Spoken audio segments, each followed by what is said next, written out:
So ayan, no? Medyo ito yung mga makikinis na. Tapos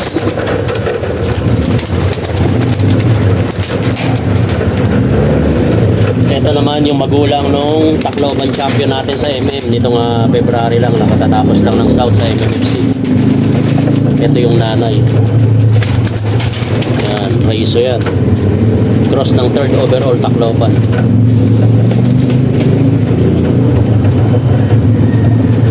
Makinis na rin siya. So ready na natin to pang breed para sa November or October pala.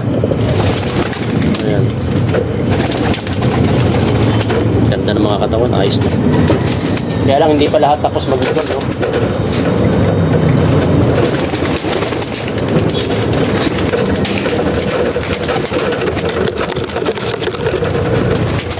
Kaya ito patapos na rin maglubog, no? Ito, itlog.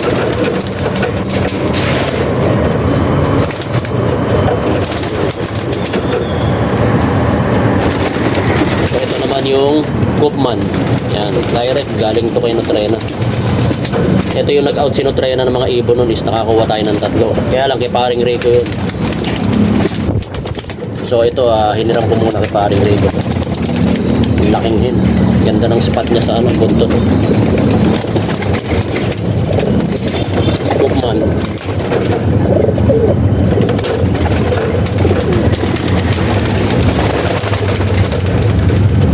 Magaganda na rin yung tayo ng hen natin, so naka-recover na galing sa breeding.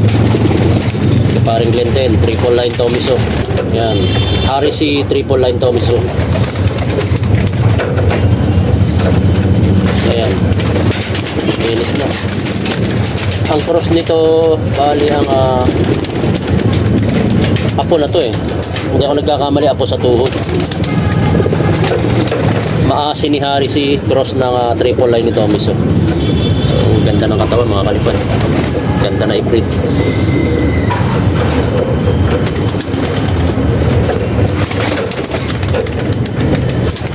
Ito yung pinanggalingan nila lahat.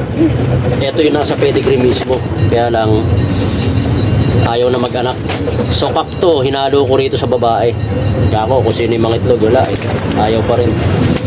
2012 pa kasi to, pero usually dapat makakachamba pa to, pero hindi na rin. Ito yung daybreak sa triple line Tomiso. Yan, ito mismo yun, yung nasa pedigree na nasa vlog natin na pinupost ko.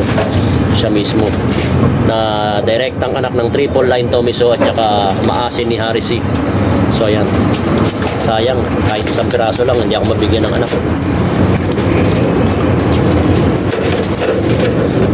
Kaya mga i-breed natin. So ito rin yung puti natin, no? Ito naman Roland Jansen. Yan, kay paring Glenn Roque rin. Luis na Arden. Tapos sa Jansen ni Nutrena. Roland Jansen, yan. Medyo makinis na, pwede na rin natin i-breed. Yan.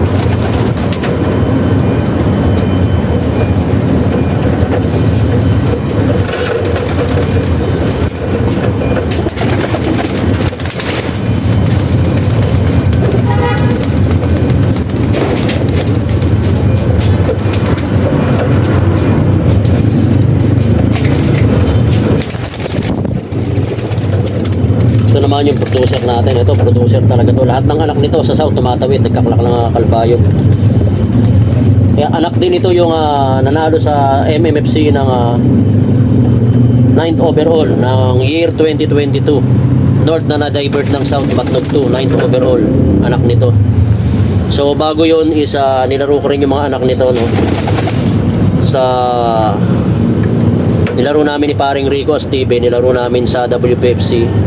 Kaya isa-isa kong kinarga anak nito ng Katbalogan ba yung Kalbayog. So clacker din to mga anak nito. Basta lahat ng anak nito tumatawid. Dapat wala na tong ibon na to sa akin, pinamigay ko na to Hindi ko naman pinamigay, pinaubaya ko na to sa mga kumpare ko. Kaya lang nabalitaan ko, nag-anak to ng 3 at nag-finisher ng Kalbayog yung 3 magkakapatid. Walang nag-lock pero nag-finisher. Tapos nahanapan ko lang ng crossing na Iboligoke na tutubi. So nag-click naman. Matanda na rin siya since 2014 pa. Pero lugod pa eh. Bugbog na rin to sa breed.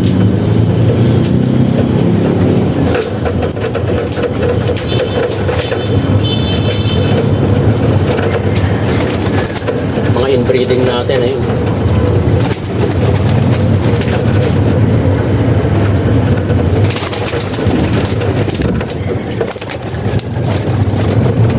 So ito, Apolibios. Apoli perfect. Ayan. Nasa akin din ang magulang nito. Pero stock bird ko na to. Meron din akong pinalabas dito na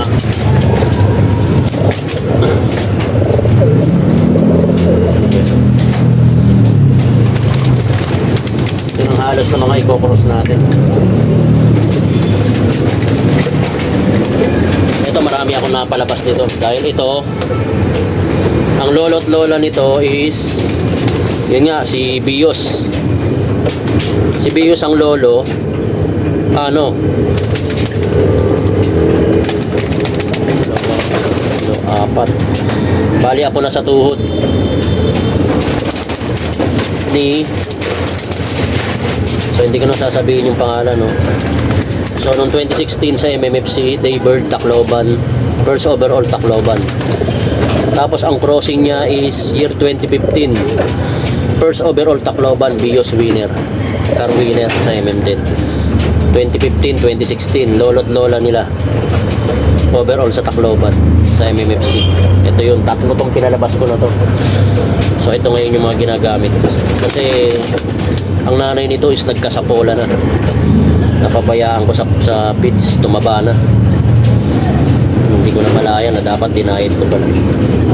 So sila yung mga gagamitin natin sa breeding natin itong norte. So first time kong gagamitin ng pang north to. Usually kami ni paring Rico ginagamit namin to is pagka south ang mga ibong ko puro pang south.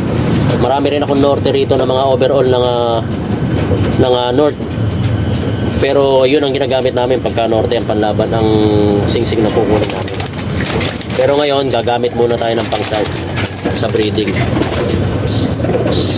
Yan.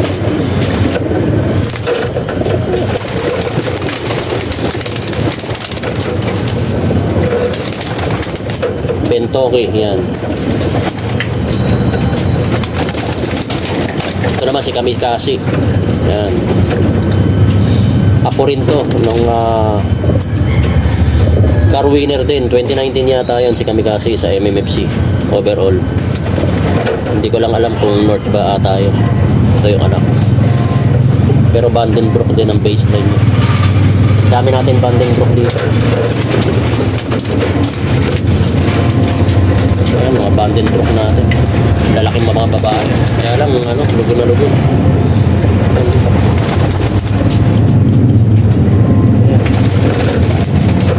So, tayo lalabas na. At masyado na natin nabulabog itong mga babae.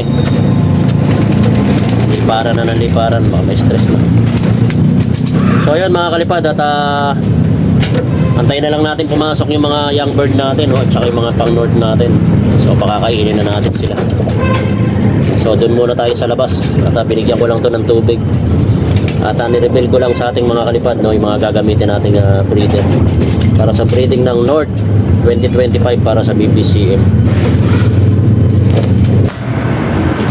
So ayan mga kalipad, ayan na yung mga naantay natin pumasok. Ayan sila. So ayan.